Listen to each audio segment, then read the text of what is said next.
Greetings everyone, welcome back to Lamech's FFX. This is episode 1 of our new Final Fantasy X series. Speaking of new, I made an old series before and we will reference it every now and again because there's a lot of useful information in there. However, I made that series because I wanted to say, hey, here is where we can find the Bible in video games. I am making this series to give you a visual representation for what the Bible is saying. I am tired of the lies the Christian denominations tell that make the Bible seem mythical. This plan won't work, you know that. We'll just let them dream a little longer. What? By showing you events, this will make the Bible more realistic. Even though the game is fiction, you will learn the story is based on reality. Now, here are the questions I will answer in this episode. 1. What is the Bible about? 2. What is heaven? 3. Why was the Bible written? These questions are easily described in the first segment of the game in Xanarkand. Also, I'm doing this because this is foundational. All people who claim to believe in God should know how to answer these questions.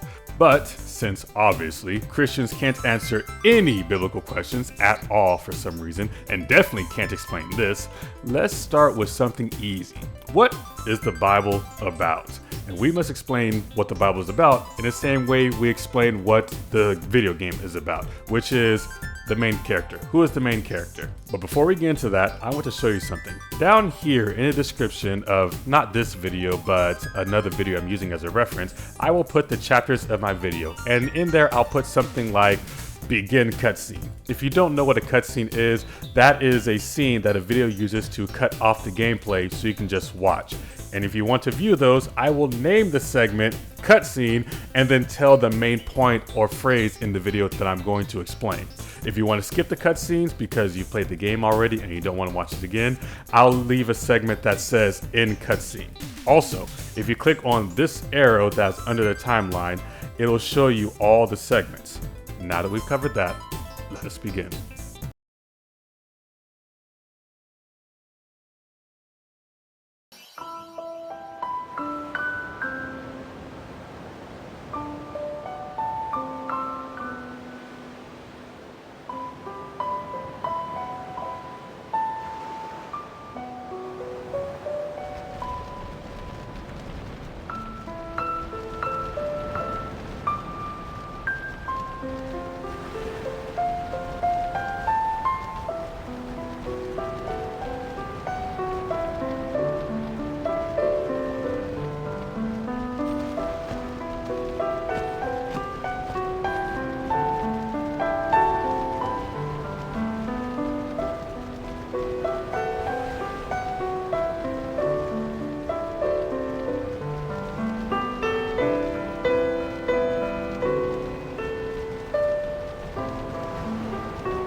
Listen to my story. This may be our last chance.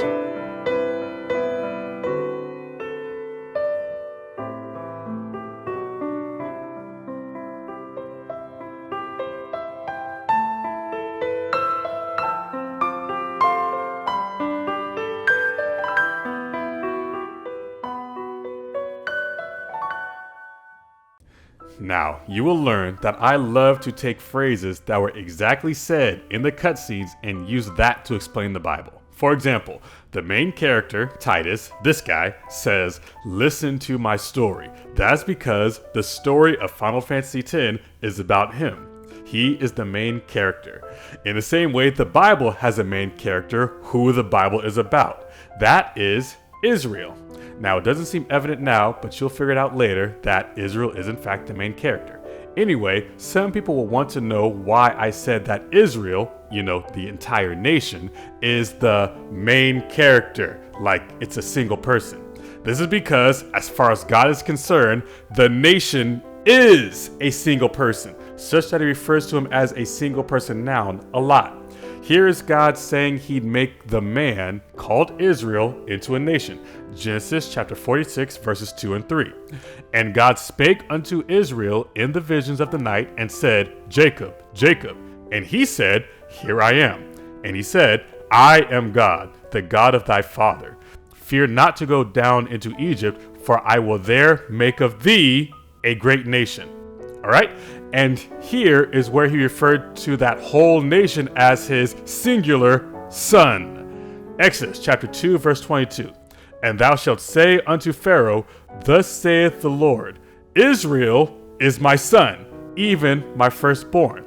Didn't he just say that he'd make Israel to a nation and then he says son? Well, anyway, later it was said in Hosea chapter 11 verse 1 that when Israel was a child, then I loved him and called my son out of Egypt. Again, singular. But that's not the point right now. The point right now is that prophecy was fulfilled in Jesus in Matthew 2 and 15, where it says, "Out of Egypt have I called my son," meaning that Jesus, the single person, represented a scripture that was about an entire race of people.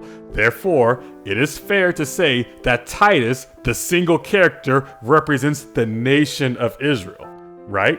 So if Titus, our main character for the game, is Israel, the game is about Israel in the same way. Now with that, let us keep it that simple and explain that Titus is the main character and is Israel. There are things that I could go deeper into, such as using story writing techniques to explain why Israel is the main character of the Bible, but we will further explain that later as this story progresses, so I don't need it.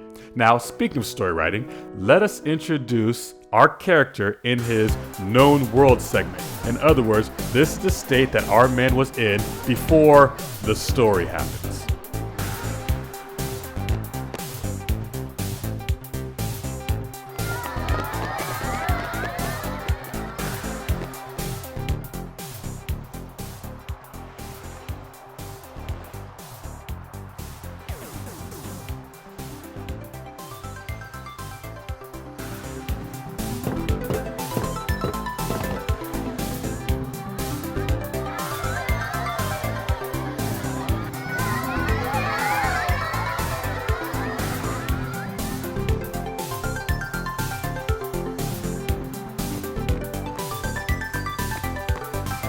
Can you sign this?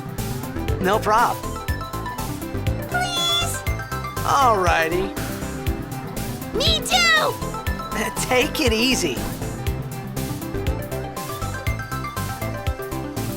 Can I have your autograph? Of course. Good luck tonight! Nothing to worry about.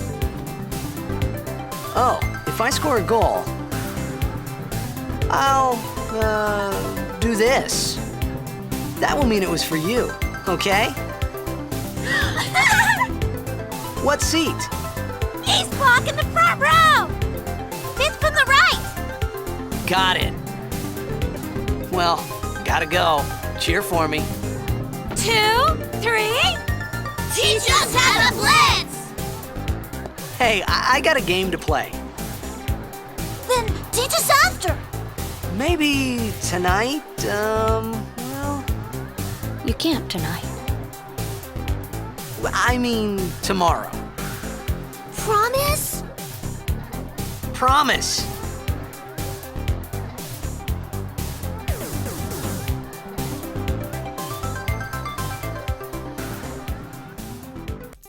So, in our known world, our main character is a famous sports player, right? He's got women, recognition, everything you could think that someone could ask for. Ha. In any case, remember in that last segment where he said this may be our last chance? I would want to explain that, but we'll get into that later. But first, we need to learn what heaven is, right? Next cutscene.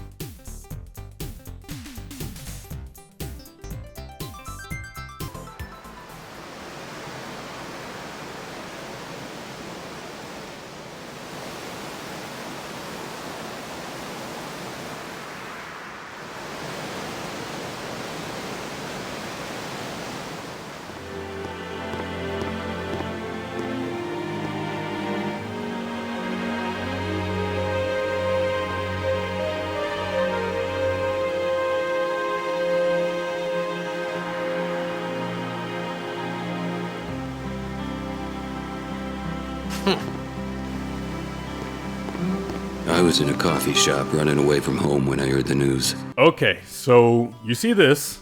You see how prosperous the land is? You see how the buildings are nice and tall, like no one's ever been destroying it ever? This is heaven. Not figuratively, like you know how people go, this is heaven. No, I mean literally. This is what heaven is in the Bible. Here is the scriptural biblical definition of heaven. Deuteronomy chapter 11 verse 21.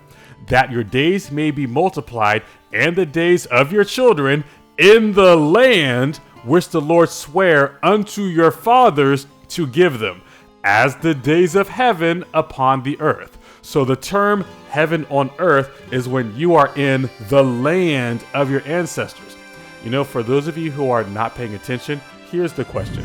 What is your race? All right, now that you've thought about what your race is, here's the next question. What country did your race originally come from?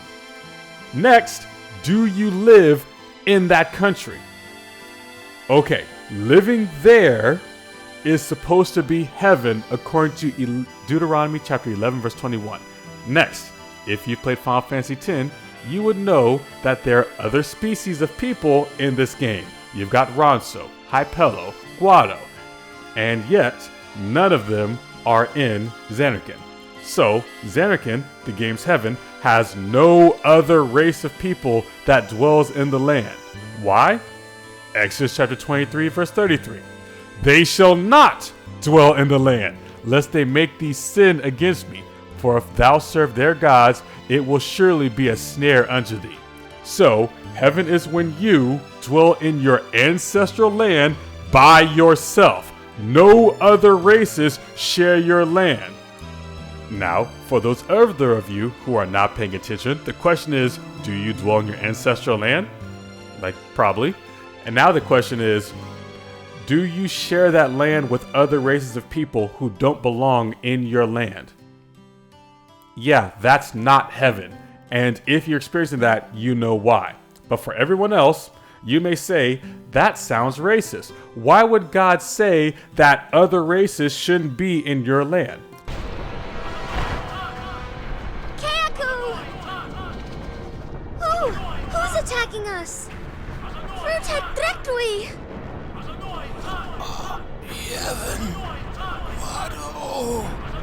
Fancy you should ask that question. Let me answer it with why the entire Bible is written.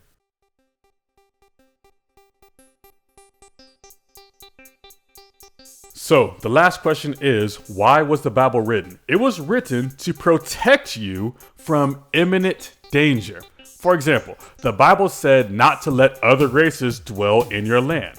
Why? Because according to Exodus 23 and 33, it said that they would cause you to sin. And what would happen after they cause you to sin and become a snare unto you? Deuteronomy 7:4. For they will turn away thy son from following me, that they may serve other gods. So will the anger of the Lord be kindled against you and destroy thee suddenly. So God would destroy you suddenly. Let's define suddenly so that you understand what God meant by destroying you suddenly. 1 Thessalonians chapter 5 verses 2 and 3. For yourselves know perfectly that the day of the Lord so cometh as a thief in the night. For when they shall say peace and safety, then sudden destruction cometh upon them, as travail upon a woman with child, and they shall not escape. So we know suddenly means at night when everyone is in their peaceful cities having fun, thinking they're safe.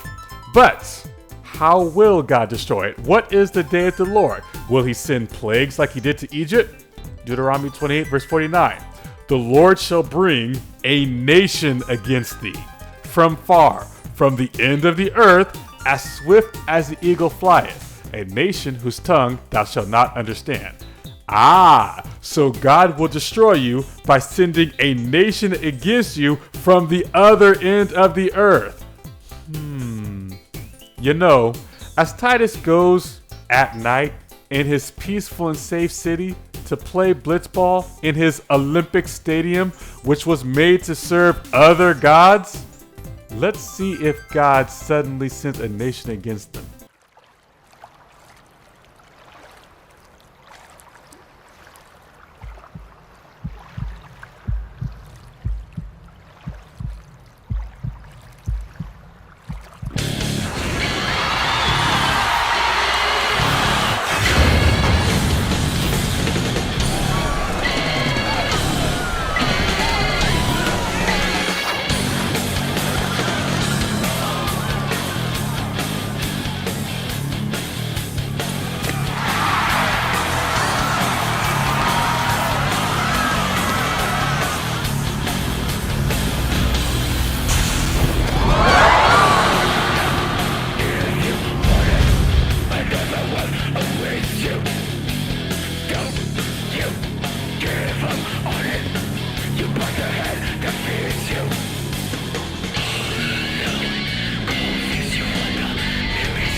Well, that happened. So, the question is, why was the Bible written? And the answer, it was written because the people had their own land where they were safe. The idea was, if you keep these commandments, you will keep the land. If you voluntarily leave the commandments, some other race of people will forcibly drive you from the land. Which is why it's said to not put other people in the land, because those are the people who are going to drive you from the land. So, if others oppress you in your land or have shipped you to God knows where, you have lost your heaven. Speaking of being shipped to God knows where, I have a scripture for that. And that's what's going to happen to Titus next time in Lamech's FFX.